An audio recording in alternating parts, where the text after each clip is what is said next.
Yon, magandang araw po sa inyong lahat mga tol. Ngayon po ay December 11, 2025. Magbalik tanaw po tayo sa nakaraan.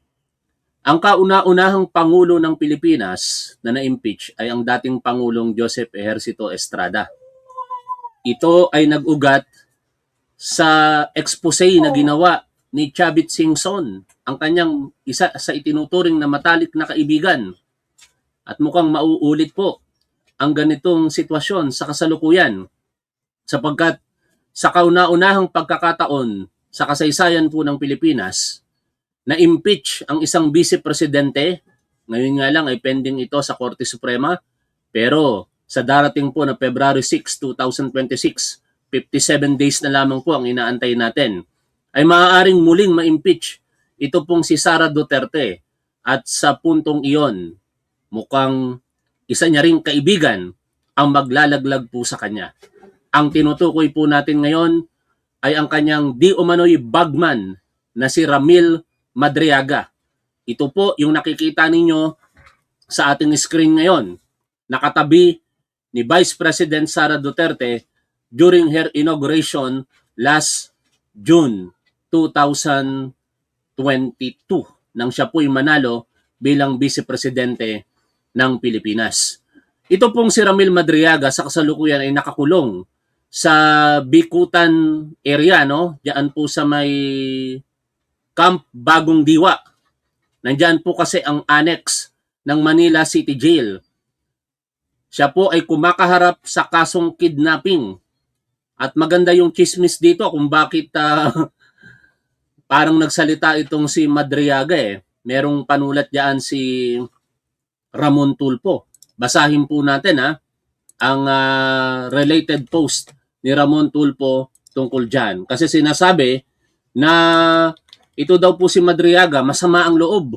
Partikular kay Harry Roque. Basahin po natin yung post ni Ramon Tulfo tungkol po dyan.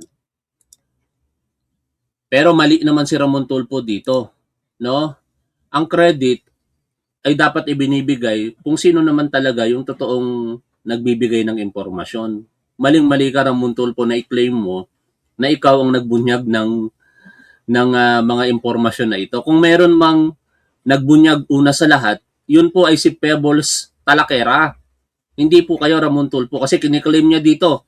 Ang Facebook page na ito ang nagbunyag ng pagdalaw ng ilang beses sa 10 oras ng gabi ni BP Sara kay detainee Ramil Madriaga sa BJMP jail sa Camp Bagong Diwa, Bikutan.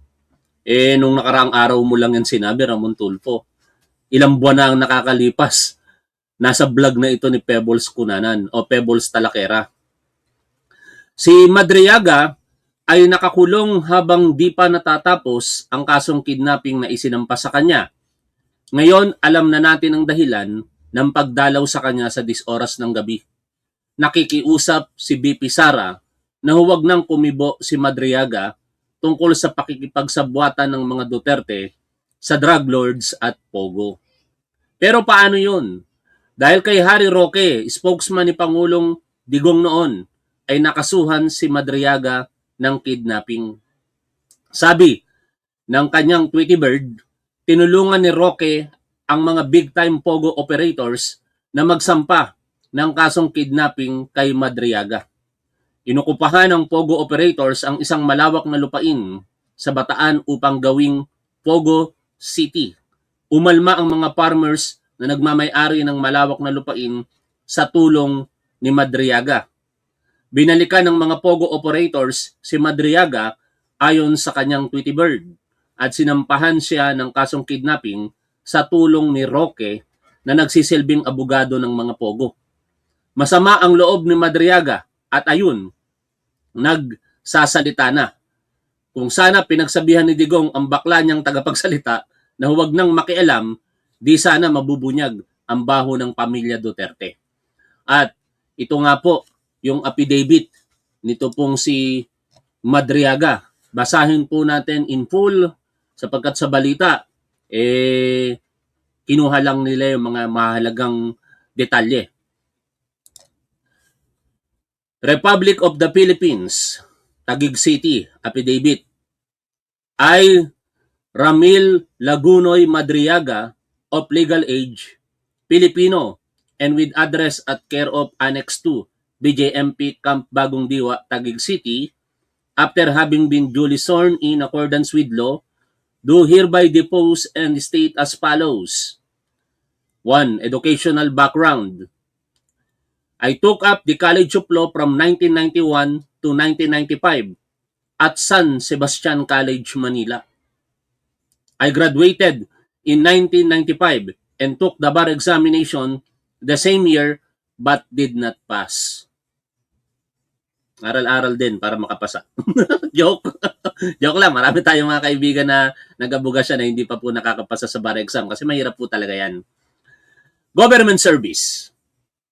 From 1993 to 2021, I work in the following government offices: Economic Intelligence and Investigation Bureau, National Security Council and Intelligence Service of the Armed Forces of the Philippines from 2001 to 2015, NSC, NBI, Revenue and Integrity Protection Service or RIPS from 2018 to 2020, NSC PSG, General Headquarters from 2018 to 2021.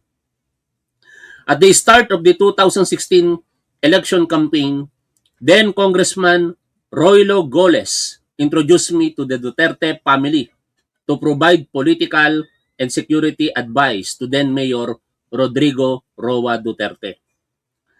I was also assigned to form groups that would support Duterte's candidacy for president.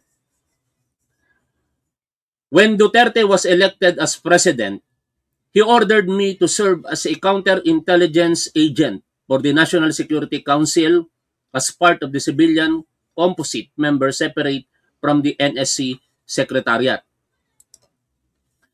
During that time, I was instructed to provide intelligence information for President Duterte's Oplan double barrel.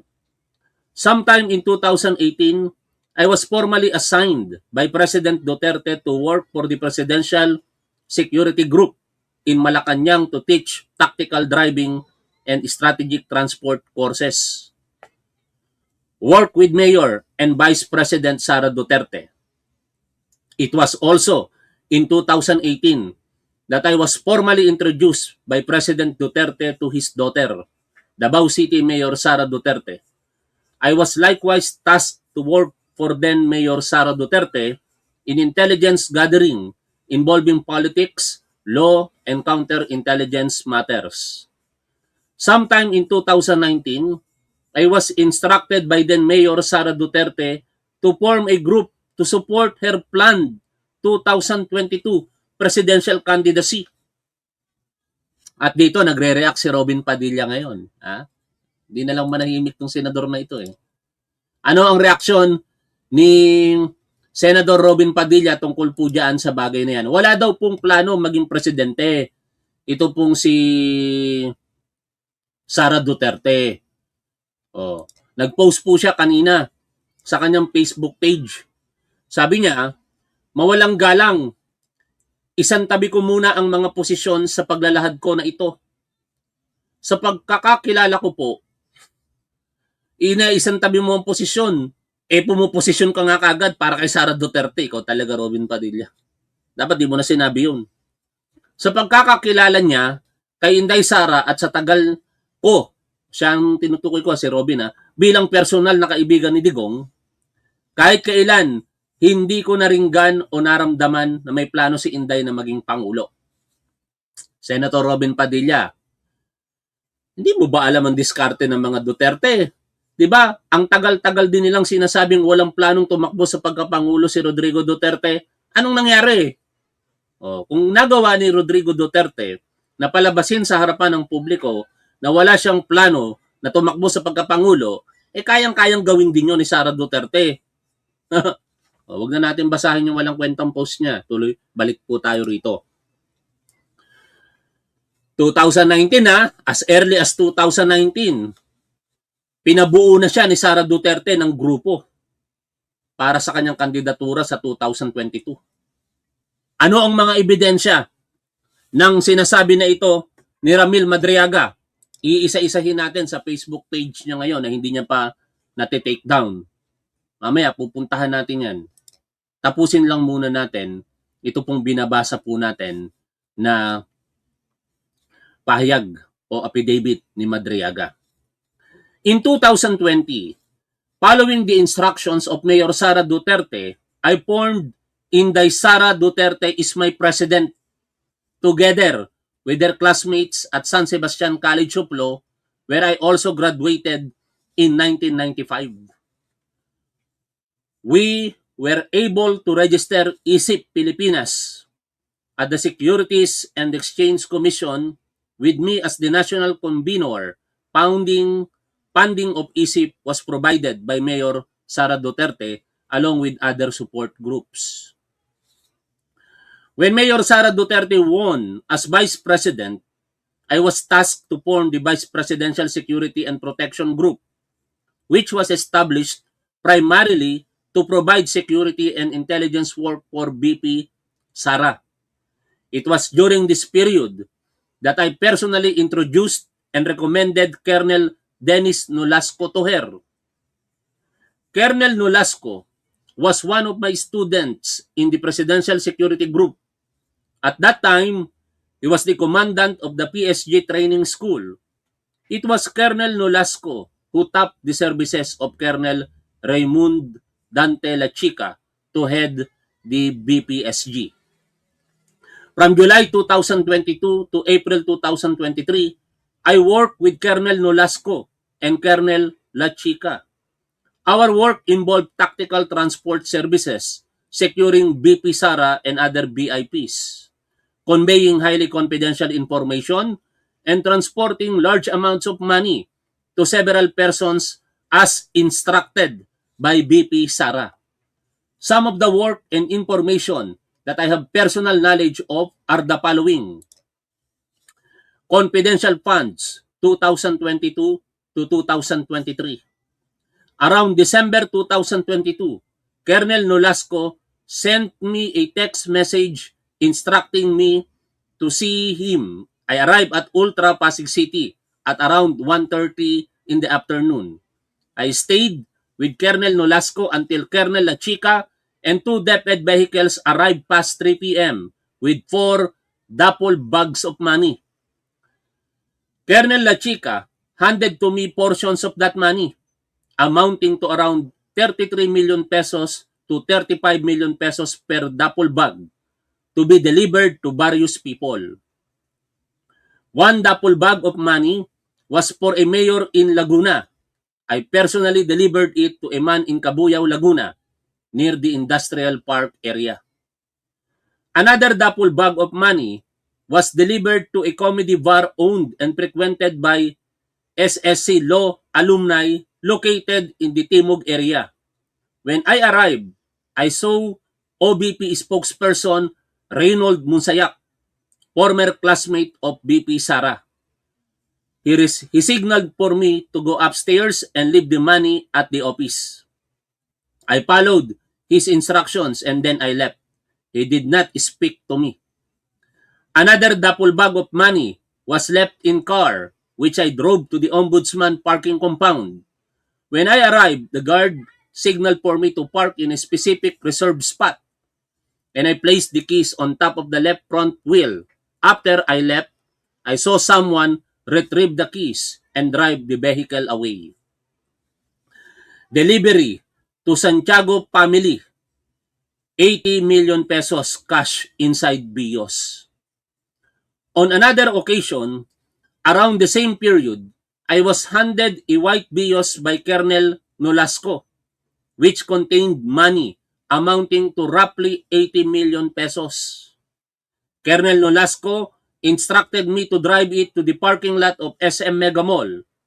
I followed his instruction, locked the car, placed the keys on top of the left front wheel, and then moved away and waited until someone retrieved the keys and drove off. One day, I saw the same BIOS being driven by the wife of Ombudsman Prosecutor Ryan Ray Kilala, named Rhea, who was a classmate of VP Sara Duterte at San Sebastian College of Law. 1 billion pesos cash inside Super Grandia. Around the first quarter of February 2020, I was instructed by Master Sergeant Canlas, a PSG officer whom I came to know in Davao, to pick up a Super Grandia at Jollibee Kamuning, Quezon City and deliver it to a car wash along Idaang Hari, Muntinlupa City. From the meeting point, I was told to proceed to Katarungan village nearby, where I handed the keys to two men who were inside a black Honda Civic. This delivery was later verified through a call from President Duterte himself, who confirmed that the vehicle was received by those two men whose names I can no longer recall. Cash inside Honda Civic delivered to the Santiago family at Jordan Plains, Novaliches, Quezon City. Sometime in January 2022, BP Sara instructed me through a phone call to pick up a Honda Civic containing cash near the Kislap warehouse and deliver it to Jordan Plains, Novaliches, Quezon City, specifically to the house of the Santiago family, which had a green gate and was located inside a gated village. Days later, BP Sara again instructed me to pick up another white Honda Civic containing cash and deliver it to the same house of the Santiago family at Jordan Plains in Novaliches, Quezon City. Magnetic lifters. During my meeting with Attorney Manases Manscarpio, husband of BP Sara, at Burgos Circle in Bonifacio, Global City, he personally instructed me and my team to pick up the magnetic lifters at the Bureau of Customs. The original plan, however, was aborted because one of the President Duterte's men working as an intelligence officer tipped us off that shipment was a hot item and that someone had their eye on the magnetic lifters containing tons of methamphetamine hydrochloride. Shabu po yan mga tol, yung methamphetamine hydrochloride. I met with Attorney Manscarpio, again at the same place in Burgos Circle, BGC, and I informed him that the shipment was a hot item and was being monitored. He then told me to do what is necessary. We therefore decide to proceed with the usual process of taking it out and facilitate its release from customs under our monitoring. After several days, I learned that the magnetic lifters had been released from customs through the efforts of broker Mark Taguba. Funding from POGO operators. The funding of the Easy Pilipinas National Campaign from 2021 to 2022, along with other parallel groups, came from POGO operators and drug dealers. I was able to identify several of those individuals during my frequent pickups of cash-filled bags at location such as The Gate in Pampanga, Bertis North Mall and Seda Hotel in Quezon City, and the Grand Hyatt in BGC. Reservation. I reserve the right to submit another affidavit, blah blah blah. Signed, Ramil Lagunoy Madriaga. At ito, hindi peki po ang pagkakanotaryo. Hindi tulad kay Orly Gutesa. Ngayon, sino ba si Ramil Madriaga? Katulad po nung nakikita nyo dito, isa po itong malapit na personalidad kay Vice President Sara Duterte. Present siya mismo sa inauguration ni Sara Duterte noong 2022 as Vice President of the country. Ngayon, ito ang hindi maitatanggi ng mga DDS. Kahit anong gawin ninyong pagtatanggol kay Sara Duterte, hindi nyo na maitatanggi kung gaano kalapit si Ramil Madriaga kay Vice President Sara Duterte. Isa-isahin po natin ang mga Facebook post ni Ramil Madriaga simula po o nung huling post niya bago po siya makulong. Ito, irrelevant sa ating pinag-uusapan. May 21, 2023 ang last post niya bago siya makulong.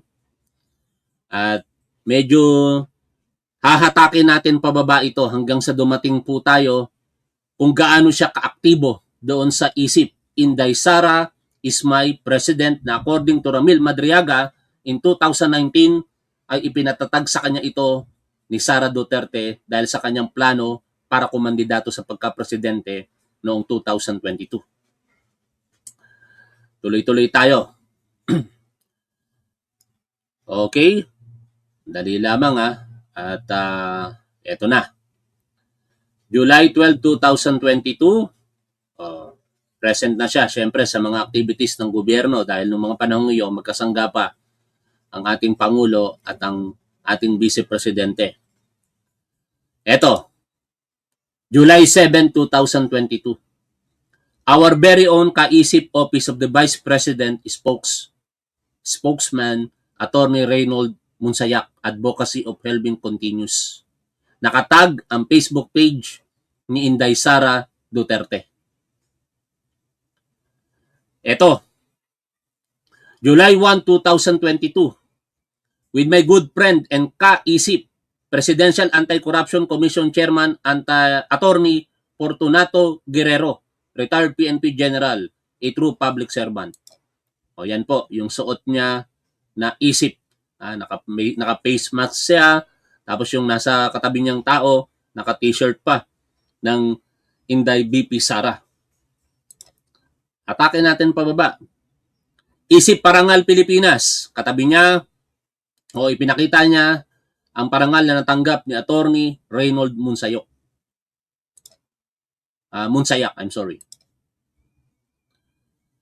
June 30, 2022, syempre, present siya dahil napakahalagang araw po nito. Turnover ceremony po ito sa pagitan ng dalawang Pangulo. Ang dating Pangulong Rodrigo Duterte at ang noon ay papasok na Pangulo, ang ating mahal na Pangulong Bongbong Marcos. At ito, June 29, 2022, breakfast meeting with ISIP Pilipinas, Bohol Chapter Head, Sir Andy Pabe, for our incoming regional ADAP, a coastline coordinated environmental project team. We will make your seashores and seasides crystal clear and green. Nakasuot sila ng mga ISIP uniform. Okay, tuloy-tuloy tayo sa paghatak. Ito na. June 19, 2022. Proudly attended Vice President Inday's inauguration. Isa-isahin natin yung photograph. Mga DDS, paano nyo ngayon ito papasinungalingan kung gaano kalapit itong si Ramil Madriaga kay Sara Duterte? Magkatabi sila, very privileged na makapagpa-photoshoot kay Sara Duterte nang sila lang. Yan ang mga photograph ni Sara Duterte na shared nitong si Ramil Madriaga. Okay? Wag na natin idama yung kanyang asawa. March 25, 2022. Tunay na pagkakaisa ang pagrespeto sa paniniwala at boto ng bawat isa. Mahalin natin ang Pilipinas, isip Pilipinas. Ganon kaaktibo itong si Ramil Madriaga para sa kandidatura kahit vice-presidente ni Sara Duterte. Isip Pilipinas Zambales, February 22, 2022. Okay, tuloy-tuloy tayo sa paghatak pababa. Ang pinakamalaking lungsod ng Pilipinas, ang siyudad ng Davao, kung saan namumuno si Inday Sara, ay maayos, ligtas, tahimik, maunlad at walang utang sa kabila ng banta ng mga teroristang Mindanao.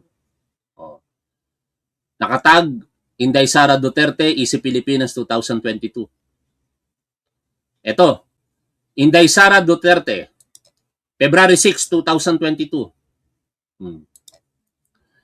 Ito si Ramil Madriaga, katabi mismo ni Sara Duterte. Tuloy-tuloy lang tayo. Yan. February 5, 2022. It's an honor to receive a Philippine flag from our nation's First Lady and Presidential Daughter, Vice President Candidate Colonel Inday Sara Duterte. Yan January 22, 2022.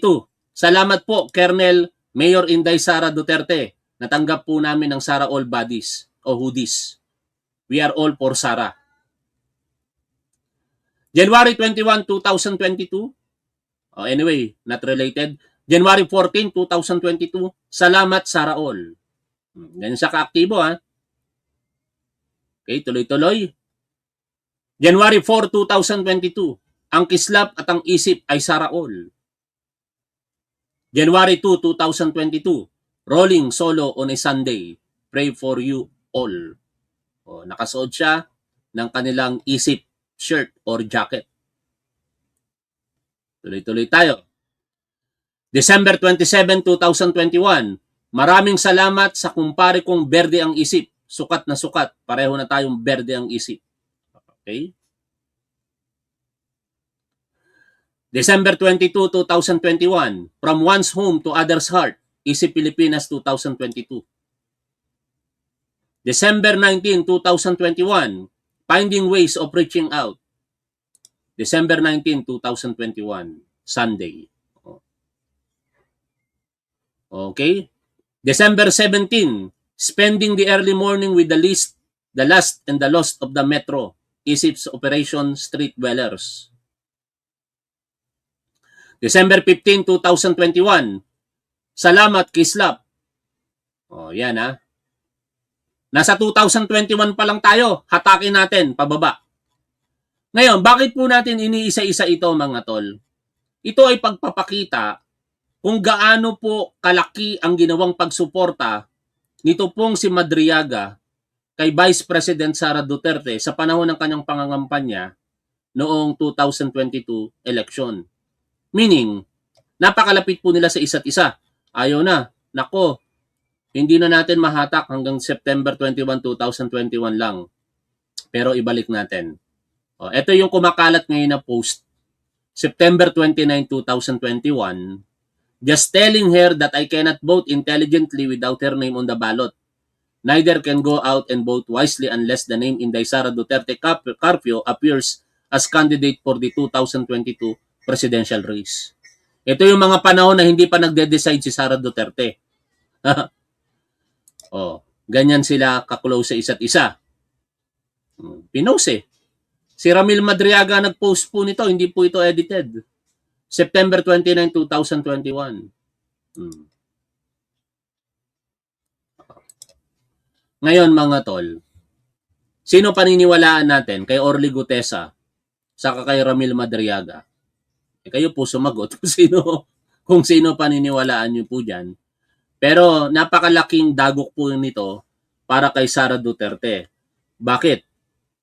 Siya po ay isang impeachable officer bilang Vice Presidente ng Pilipinas. At ang pahayag po na ito ni Ramil Madriaga ay maaaring gamitin laban po sa kanya.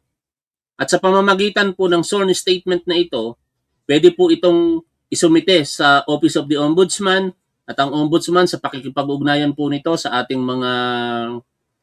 mga particular itong Anti-Money Laundering Council ay maaaring maging basihan po ito para suriin ng AMLC yung mga bank accounts nitong si Sara Duterte. At kaugnay po ng impeachment ni Sara Duterte, merong magandang interview si Richard Heydarian kay dating Senador Antonio Trillanes. At ito, pakinggan po natin. Sapagkat napakahalaga po kasi ng impeachment. It will shape up the perspective of the public.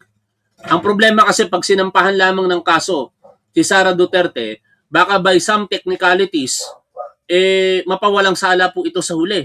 Pero kung magkakaroon ng impeachment, mapapanood ito ng publiko, makikita ng publiko yung mga ebidensya at ito yung mag-shape sa sinasabi ni Trillanes na maaaring maging desisyon ng mga senador sa hinaharap in the event na matuloy ang paglilitis for impeachment kay Sara Duterte.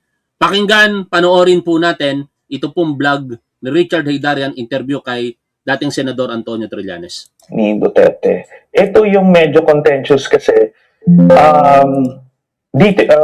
dito yung nakita ko na mga pera na pumapasok, lumalabas galing sa drug lord. Eventually, na-trace ko paano yun kasi may isang set of information galing sa isang drug lord associate ni Michael Yang, si Sammy Uy. So, yun yung pangatlong set.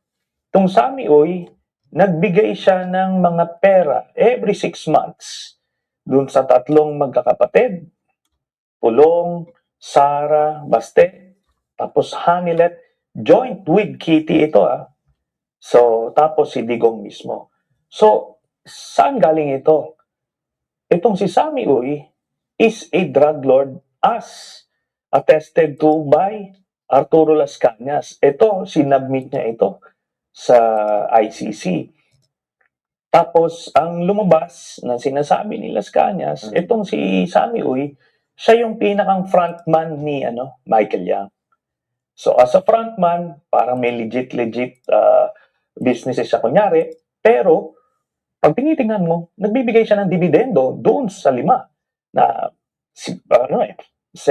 mga sabihin na nating 40 to 50 million pesos every 6 months. So, anong business yun? Nagbibigay ng gano'n. May money trail.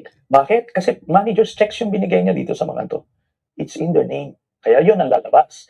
Kaya they're trying desperately na hindi matuloy impeachment kasi pag lumabas yung pag natuloy impeachment, lalabas itong mga to. Before going back to the impeachment and all, kasi di ba kailangan din na i-decide nila what will be the mechanics and parameters of the impeachment. But just before that, I have a question, kasi ang dami kong nakausap, including mga ibang mga kaibigan natin na abogado, na experts, and they're wondering, bakit pa natin hintayin itong impeachment process, which is political, which is so generous, meron naman tayong mga mechanisms in order to check money trail kung may hindi lang AMLAC, di ba? I mean, why are they not, but walang mga parallel efforts dun sa mga relevant agencies to look into this? Kung talaga may dark. Anong meron sa Isip Pilipinas Movement Taguig City? Arche Salazar. Ito yung sinasabi mong Facebook page, Anong meron po dito? Tuloy natin ang pakikinig kay Senador Trillanes. Money or something dodgy going on. Bakit pa natin hintayin yung impeachment? This is just an innocent question people are throwing at me. Well, we tried. Noong 2016, nag-file ako ng plunder case kay Digong using this same set of documents. So, pinahal ko sa ombudsman. The ombudsman investigated. At itong dating overall deputy ombudsman na si Arturo Carandang, kinonfirm niya na similar yung nakita nila dun sa And because si Digong, nalaman niya na iniimbestigahan siya, tinanggal niya against the Constitution, tinanggal niya yung overall deputy ombudsman. So, tapos pinalitan niya yung executive director ng Anti-Money Laundering Council. So, proteksyonan niya yung sarili niya. Yun ang reason kung bakit hindi ito lumalabas. Sinusuppress niya by controlling all these agencies. Ngayon, bago na yung presidente, lumalabas to ulit, na nag-aaway sila. Ngayon, ang next ito, bakit kailangan pa impeach para lumabas ito? Because sa bank secrecy law, ang isang exemption is the impeachment. Okay lang yan. Madriaga Farm na picture. Walang yun. Maliban kung mapapatunayan natin na yung Madriaga Farm ay si Sara Duterte ang nagbigay. Sige, tuloy lang muna tayo sa pakikinig po dito. Otherwise, hindi mo pwedeng makita yan. Sa foreign currency in particular, no? Yung foreign currency, sinasabi nila absolute daw yun. Pero dun sa bank secrecy law na yung local currency, pagka impeachment, isang exemption yan. So, I want to ask you about this. So, it's one thing, unfortunately, I don't know anong basa mo, pero marami naguguluhan sa nangyari. Bato ping-pong ba to? Tuloy ba yung impeachment? Hindi tuloy yung impeachment? But assuming tuloy yung impeachment, and I'm saying this because as of this conversation, we could be weeks away from a vote. Kung saan by majority, they might de facto dismiss it, right? Assuming tuloy yung impeachment, the parameters of the trial itself is going to be determined by the Senate, right? Because it's a sui generis. Yeah. Yung issue ng bank secrecy, at saka yung exposure of yung money trail, is that something that has to be also voted upon, or it could come as a package once the trial is put together, from your own experience and understanding of the procedures? Well, technically, pwede na isupina. Kasi because of the exemption, pwede na kagad yun. Kaso, pag naging political ito, na tipong suppression of evidence, gagawin talaga yun. But since mapapanood dito ng taong bayan, makikita nila, bakit tinatago ito? Kung wala namang tagong yaman, bakit kailangan magtago? Gagamitin natin the same logic that they've been using ng panahon nila Digong, di ba? Na tipong, kung hindi ka adik, ba't ka natatakot? Kung ngayon hindi ka magnanakaw, ba't ka natatakot? Wala kayo natatakot sa Oo. Laguna Police High Caliber Firearms. Okay lang. Sige, salamat sa impormasyon, Tol. Thank you. So, kung wala naman talaga laman yan, di yun. So, ganun yan. Kaya nga, very, very important ingredient dito, yung public opinion. Public opinion is the, kumbaga ang bida rito. Yan ang kinukonsidera ng mga legislators. And that's the reason why, by design, nung pina-formulate yung US government, yung US Constitution, nakita ng mga founding fathers sila, now, wag nila ibigay sa mga abogado, sa mga jurist, rather sa mga huwes, yung impeachment trial. Dahil pagka huwes, ang makukonsidera lang is the legal component. Mm. Ang impeachment kasi, may 3 components siya. The legal, the political, and the policy components. At yung politiko, yung senador, being Ito, napakahalaga ng paliwanag na ito ni dating Senador Trillanes. Kasi, alam ninyo, ang mga Duterte, napakalawak ng impluensya nito. In fact, I am not saying na kaya nila ang Korte Suprema. Pero, karamihan po dyan ay appointed ni Rodrigo Duterte. At yung connection talaga, sobrang lalim. No? Kaya kung legal component ang pag-uusapan, mawe-weaponize talaga ang batas pabor para sa kanila. Kung kayang ilusot, ilulusot yan. By technicality, baka makalusot si Sara Duterte dito.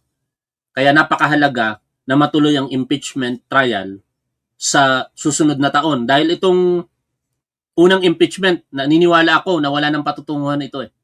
Ididribble na lang ito, malamang sa malamang ng Korte Suprema, hanggang dumating yung araw na February 6. At yun naman yung panahon na pwede nang sampahan ng bagong impeachment complaint si Sara Duterte. At yung isang bahagi kasi ng impeachment na pinapaliwanag nga dito nitong si Trillanes, legal.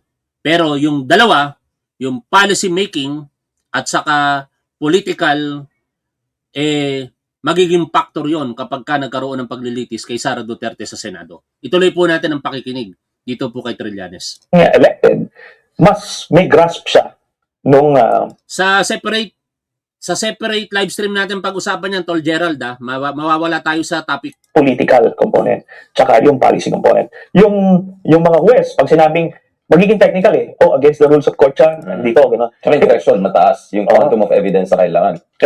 Well, magkapares yun, actually. So, yung quantum of evidence is, ultimately, sabi nga nila, you know when you know, But lahat kasi ang buong bayan makakapanood nito impeachment trial. So, makikita nila yung husga nung man on the street, dapat the same yan nung husga nung senator judge. That's the political component. So, bakit 3 components? Kasi hindi lang como na-prove yung allegation. Sa mga juries, sa mga judges, tanggal na kagad yan pag na-prove. O example, kung pinailang ka na impeachment on tax evasion, assuming ma-prove yun na nag-evade ka ng taxes, let's say, by 1,000 pesos, yung isang vice president, yung isang impeachable officer, for the judges, they don't have any choice. The law is the law, they will convict you. Pero, pagka sa impeachment, pagka yung political officer ang magtitingin nun, titignan nila, teka muna, sasabihin ng taong bayan, 1,000 pesos lang naman pala. Everybody will try to skirt around taxes anyway, parang gano'n. So yun. Then next, yung policy question is important din. Sa tipong, is this the right thing to do? Or is it good for our country? Right. Yan yung policy question. So titignan nila, iwi-weigh nila lahat yan. So ano to? Kung 1,000 lang naman pala ang nadaya, sasabihin ng taong bayan, okay lang yan. O sige, let it slide. Kaysa magkakagulo or something. Pero kung yung next, hindi automatic yun doon sa policy question is it good for the country? Kasi kung talagang walang hiya naman itong politiko na ito, talagang karumal-dumal yung but he was caught there, maaring okay siya doon sa political side, pero sa policy side, hindi. So maraming konsiderasyon yun. Which, yung justices, with all their technical know-how sa justice system, sa mga batas, hindi nila ma-appreciate yun kasi hindi sila binoto ng taong bayan. So, kaya ganun ang disenyo ng impeachment. Which makes it sui generis as a court. Yes. Nakukuha nyo mga tol. Yan ang kadahilanan kung bakit hindi tayo dapat sumuko sa impeachment kay Sara Duterte. Kasi ang korte, sabi ko nga po sa inyo, the ultimate fact finding yan Truth teller, ika nga. Pero because of law and technicalities, ang katotohanan na ikukubli minsan. Hindi ako abogado kaya walang problema sabihin ko to. Pero yun po ang katotohanan. Bakit? Ano ang dahilan? Ano ang example? Kami, na-experience mismo namin yan nung pulis kami. Nung ako'y pulis pa. Alam namin na yung hinuli namin, pusher. Pero dahil nagkaroon ng problema by custody of evidence o kaya mali yung proseso ng pag-aresto o kung anuman, anong nangyayari sa huli? Naa-acquit yung tao. Ang tanong, totoo ba na siya'y gumawa ng paglabag sa batas? Totoo. Pero hindi yun sasabihin ng korte. Ang sasabihin lang ng korte, walang sala ka kasi mali by technicalities yung nangyayari sa'yo. Kaya dito, kung makakasuhan man si Sara Duterte sa korte, so be it. Pero mas mahalaga para sa akin na matuloy ang impeachment. Dahil ito po yung mag-shape ng isipan ng taong bayan eventually. Kapag ka ang mga particular bank records nitong si Sara Duterte ay nailabas sa harapan ng publiko, hindi niya na po maitatanggi pa yan. Paano mo naman nasabi na mailalabas sa harapan ng publiko? Meron tayong bank secrecy law. Sa pagpapaliwanag ni Senador Trillanes dito sa interview na ito, ako na mag-relay sa inyo, sinabi niya na isa ang impeachment sa exemption sa batas. Bubuksan ngayon ang bank records nitong si Sara Duterte bilang pagpepresenta ng ebidensya sa impeachment case o pagliliti sa Senado. At doon, mapapatunayan ayon kay dating Senador Trillanes ang mga pagpasok ng billion of pesos paglabas at pagpasok sa kanyang bank accounts na di umano'y galing sa mga drug lords at pogo operators. Aabangan natin yan sa susunod na taon, mga tol.